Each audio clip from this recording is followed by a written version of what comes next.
Assalamualaikum warahmatullahi wabarakatuh. Nama saya Widya Astuti dengan nomor NPM 20111000434.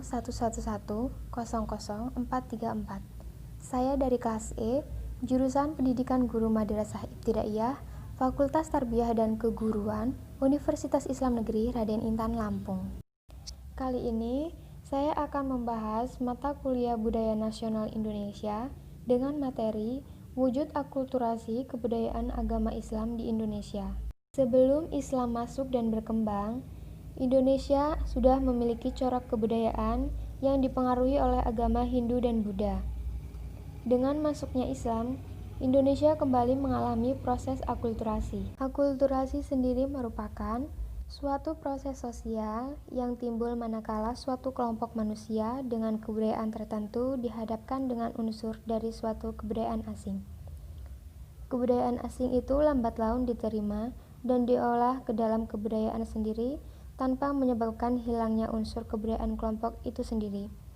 Dalam hal ini, proses akulturasi melahirkan kebudayaan baru, yaitu kebudayaan Islam Indonesia. Banyak hal yang terpengaruh pasca masuknya Islam ke Indonesia melalui dari bangunan-bangunan, seni budaya sastra, hingga upacara. Yang pertama, seni bangunan. Seni arsitektur Islam yang menunjukkan akulturasi dengan budaya pra-Islam antara lain merupakan makam dan masjid. Kebudayaan menunjukkan bentuk-bentuk akulturasi dengan kebudayaan setempat sebelumnya, yaitu kebudayaan prasejarah dan Hindu-Buddha. Bentuk seni arsitektur yang lain, seperti keraton, benteng, dan pemandian sejauh ini tidak menunjukkan akulturasi dengan seni arsitektur budaya setempat. Kedua, seni budaya. Pengaruh Islam tampak dalam 3 bentuk kesenian dapat dilihat dalam wujud seni budaya seperti seni tari. Terdapat seni tari di Indonesia yang mendapat pengaruh dari Islam. Di antaranya adalah tari debus, tari Saudati, dan tari Zapin. Tari debus diyakini sebagai kesenian asli masyarakat Banten yang berkembang sejak masa-masa awal Islam, yaitu semasa pemerintahan Sultan Muhammad Hasanuddin pada tahun 1532 sampai dengan 1570. Debus menjadi salah satu sarana penyebaran agama Islam. Pentunjuk debus ini diawali dengan nyanyian atau pembacaan ayat-ayat tentang dalam Al-Quran serta dalam sholawat kepada Nabi Muhammad. Adapun tari Saudati yang berasal dari Provinsi Aceh adalah contoh lainnya. Tari ini adalah contoh pengaruh Islam dalam bidang seni, di mana Saudati sendiri berasal dari kata syahadat yang berarti saksi atau bersaksi atau utusan Allah. Dalam tari Saudati, para penari-penari menyanyikan lagu tentang yang isinya berupa sholawat terhadap Nabi. Nama lainnya adalah saman, yang berasal 8 karena permain ini pada awalnya dilakukan oleh 8 pemain. Selanjutnya tari Zapin.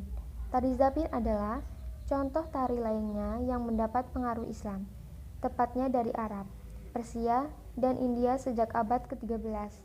Tarian tradisional ini bersifat edukatif dan menghibur. Digunakan sebagai media dakwah Islamiyah melalui syair lagu Zapin yang didendangkan. Musik pengiringnya terdiri atas 2 alat yang utama, yaitu alat musik petik gambus dan 3 buah alat musik tebu gendang kecil yang disebut dengan marwas. Yang ketiga, seni sastra. Seni sastra yang berkembang pada awal periode Islam adalah seni sastra yang berasal dari perpaduan sastra pengaruh Hindu-Buddha dan sastra Islam. Wujud akulturasi dalam seni sastra tersebut terlihat dari tulisan aksara yang dipergunakan, yaitu menggunakan huruf Arab Melayu atau Arab gundul, dan isi ceritanya juga ada yang mengambil hasil sastra yang berkembang pada zaman Hindu. Bentuk-bentuk karya sastra tersebut diantaranya, yang pertama, hikayat. Hikayat merupakan kisah perseorangan yang diangkat dari tokoh-tokoh terkenal yang hidup pada masa itu, seperti hikayat Hang Tuah, hikayat Panji Semirang, hikayat Bayam Budiman, dan lainnya. Karya ini merupakan pengaruh dari budaya Persia. Yang kedua, babat. Babat merupakan suatu karya sastra yang hidup dalam masyarakat tradisional dan lingkungan kebudayaan Jawa. Babat termasuk dalam jenis historiografi tradisional dengan ciri utama bercampurnya unsur sejarah dan dongeng, Sebagai contoh dari Babat, antara lain Babat Tanah Jawi, Babat Diponegoro, dan Babat Cirebon. Yang ketiga, Sulu. Sulu merupakan kitab-kitab yang berisi ajaran tasawuf. Contoh Sulu antara lain Suluk Sukarsa yang berisi tentang Ki Sukarsa yang mencari ilmu sejati untuk mendapatkan kesempurnaan hidup.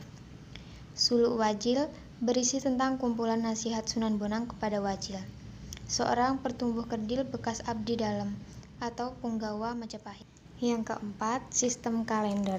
Sistem kalender juga mengalami perubahan dengan masuknya Islam. Pada masa Hindu-Buddha digunakan sistem kalender dengan setahun saka. Pada masa Islam digunakan sistem kalender atau penanggalan baru dengan sistem Hijriah.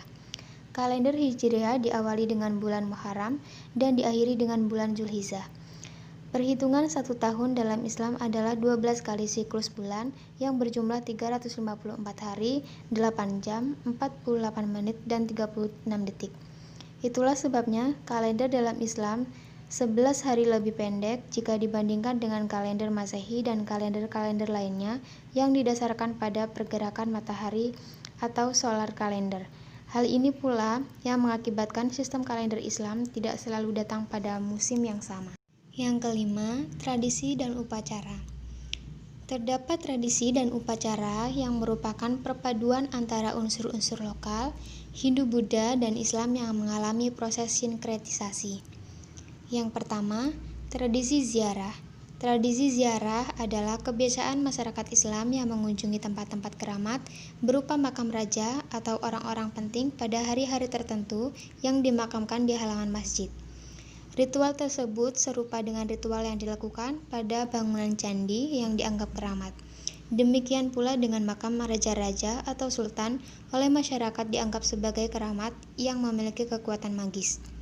Dengan demikian, adanya kebiasaan sebagai masyarakat Islam yang pada waktu-waktu tertentu berziarah ke makam raja-raja atau orang-orang sakti yang dianggap keramat dan masjid yang dianggap keramat sesuai dengan kebiasaan masyarakat pada zaman Hindu-Buddha mengunjungi candi untuk memuja raja yang telah meninggal. Praktik tersebut membuktikan bahwa kepercayaan masyarakat yang berkembang pada masa Islam masih berhubungan dengan kepercayaan masyarakat masa Hindu-Buddha dan masa Praaksara. Yang kedua, upacara. Upacara keagamaan sebagai wujud akulturasi dengan agama Islam yang sampai saat ini masih harus dilaksanakan adalah peringatan Maulid Nabi, Isra Mi'raj, Hari Raya Idul Fitri, dan Hari Raya Idul Adha. Upacara grebek Maulud di beberapa daerah biasanya disertai dengan membersihkan benda-benda keramat seperti keris, tombak, atau benda lainnya. Perayaan grebek besar dan grebek Maulud dilakukan di Demak, Surakarta, Yogyakarta, Cirebon, Banten, dan Aceh. Demikianlah penjelasan dari saya tentang materi kali ini, yaitu wujud akulturasi kebudayaan agama Islam di Indonesia. Saya akhiri, wassalamualaikum warahmatullahi wabarakatuh.